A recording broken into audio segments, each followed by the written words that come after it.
L'idée, c'est une radioscopie des Anglais, essayer d'expliquer avec du reportage, avec des rencontres, avec de l'enquête, qui sont ces Anglais, pas les Britanniques, juste les Anglais. Et l'une des choses qui est ressortie pendant l'enquête, c'est que il y a Londres, qui est une ville formidable dans laquelle je vis depuis 12 ans, mais qui est une ville-monde coupée du reste de l'Angleterre. Il y a l'Écosse qui s'éloigne de plus en plus du reste de l'Angleterre.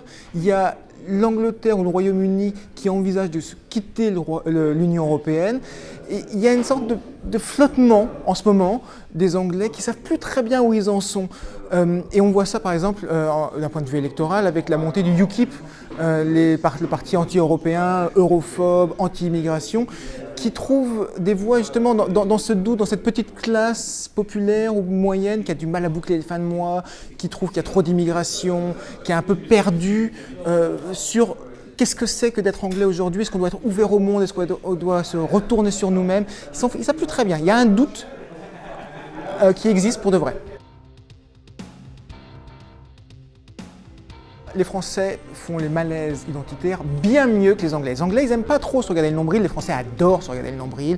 On passe notre temps à essayer de se définir, l'exception française, tout ce genre de choses. Ça, c'est un débat qui passionne les Français. C'est un débat qui est inexistant en Angleterre. Les Anglais ne se regardent pas beaucoup le nombril, ne se définissent pas parce que, par définition, ils savaient qui ils étaient. C'est un pays, l'Angleterre, où les îles britanniques n'ont pas été envahies depuis 1000 ans. Ça fait 1000 ans qu'ils dominent. Après, au 19e siècle, ils ont été l'empire dominant le monde. Il n'y avait pas besoin de se définir. Ils étaient les meilleurs, ils dominaient, ils étaient les plus forts. Et les Anglais, au sein du Royaume-Uni, au sein de ce pays qui est constitué de 4 nations, étaient par définition dominants. Mais maintenant que c'est un déclin, maintenant que c'est une puissance moyenne, maintenant que ça va un peu moins bien, cette question lancinante apparaît. Londres va très bien, Londres va excellemment bien, Londres est sûre d'elle, mais Londres n'est pas une ville anglaise. Il y a 44% des Londoniens qui sont britanniques blancs. Ça veut dire que tous les autres sont soit de minorité ethnique, soit non britanniques, c'est-à-dire des Français, c'est-à-dire des Polonais, c'est-à-dire des gens du monde entier. Ça fait une ville formidable, ça fait une ville très intéressante, ça fait une ville qui est dynamique, mais qui n'a plus rien à voir avec l'Angleterre. Quand on franchit la M25, cette route circulaire autour de Londres, moi à chaque fois je rigole en disant qu'il faudrait avoir un visa pour sortir de la frontière de la M25. Il y a le M25 qui va bien, avec des poches de pauvreté, mais dans l'ensemble, à l'intérieur, c'est dynamique. Et puis à l'extérieur, quand on s'éloigne, et plus on s'éloigne, moins ça va très bien. Le Royaume-Uni a choisi la voie libérale, au sens français du terme, la plus approfondie du monde entier. C'est un pays qui est probablement beaucoup plus libéral que les États-Unis, par exemple, avec donc une ouverture complète des frontières aux investissements. Allez-y, venez, investissez chez nous, allez-y, achetez nos entreprises, il n'y a pas de problème, on ne va pas défendre les Renault. En France, on défend Renault, il n'est pas question que Renault se fasse racheter par une entreprise étrangère. Ici, Rover a été racheté et a disparu. Ça n'a pas beaucoup ému. Ici, les centrales nucléaires appartiennent aux Français.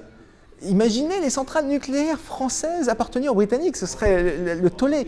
Donc, ce que ça veut dire, ça, c'est que ça a bénéficié fortement à l'économie de façon générale. Si on regarde le PIB depuis 35 ans, il augmente plus fort qu'en France. Mais ce que ça veut dire aussi, c'est que ça a accentué les inégalités. Ce que ça veut dire aussi, c'est qu'il y a des gagnants et des perdants. Et ça tend quand même très fortement les relations. Non, quand je parle d'un malaise identitaire, les Anglais dans le doute, c'est exactement ça. Ils sont dans un petit doute identitaire. On ne fait pas de la révolution en Angleterre. Ils ont tué leur roi un siècle avant les Français, mais ils se sont empressés de l'oublier. Et dans l'ensemble, il n'y a pas de révolution.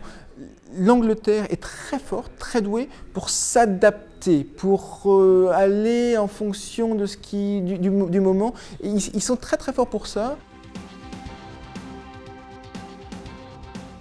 Scénario du pire. C'est pas le plus probable, mais c'est un scénario du pire. Dans 2 ans, il y a un référendum sur l'Union européenne. le Royaume-Uni choisit de quitter l'Union européenne. L'année d'après, les Écossais veulent de nouveau un référendum parce qu'eux, ils veulent rester dans l'Union européenne et ils choisissent de quitter le Royaume-Uni. Dans 3 ans, dans ce scénario du pire, le Royaume-Uni aura implosé et l'Union européenne aura aussi implosé. Et ça, c'est un vrai scénario possible. Je ne pense pas que ce soit le plus probable, mais c'est tout à fait possible. Malheureusement, d'ailleurs, on en parle peu dans ces élections.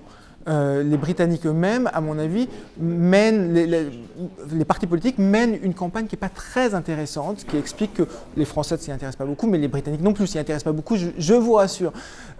C'est dommage, parce qu'il y a des enjeux essentiels qui sont en train de se jouer.